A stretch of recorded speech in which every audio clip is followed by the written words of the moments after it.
मराठा आरक्षण आंदोलनाला आमचा पाठिंबा, शरद पवारांनी स्पष्ट केली भूमिका। तर ओबीसीतून मराठा आरक्षण द्या असं पवार म्हणालेत का? मुनगंटीवारांनी उपस्थित केला सवाल।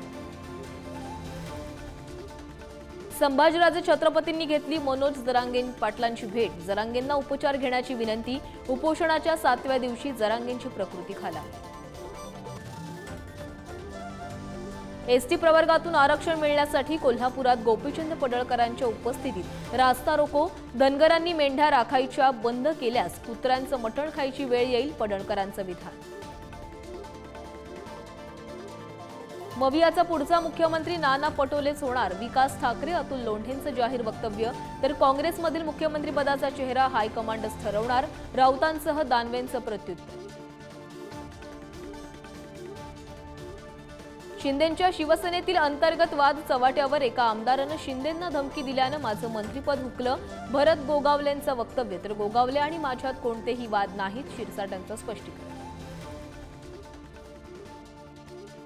राज ठाकरेंनी घेतली मुख्यमंत्री एकनाथ शिंदेंची भेट, वर्षा निवासस्थानी ठाकरे शिंदेंची अर्धा तास बैठक। विधानसभा निवडणुकीसंदर्भात चर्चा झाल्याची माहिती।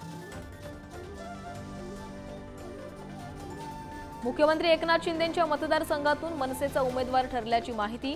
ठाण्याच्या पाचपखाडी मतदारसंघातून अभिजित पानसेंचं नाव चर्चेत। रामगिरी महाराज आणि नितेश राणेंच्या मुस्लिम धर्मावरील वक्तव्यांविरोधात एमआयएमचे नेते इम्तियाज जलील आक्रमक, जलील यांच्या नेतृत्वात संभाजीनगरहून चलो मुंबई रॅलीचं आयोजन।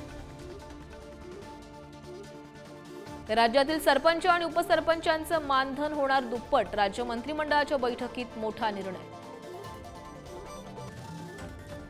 मानधन वाढीसाठी अंगणवाडी सेविकांचा आमरण उपोषणाचा पवित्रा, आजपासून राज्यभरात आंदोलन। तर पुण्यात पवित्र पोर्टल शिक्षक वृत्ती समितीचंही अन्य त्याग आंदोलन।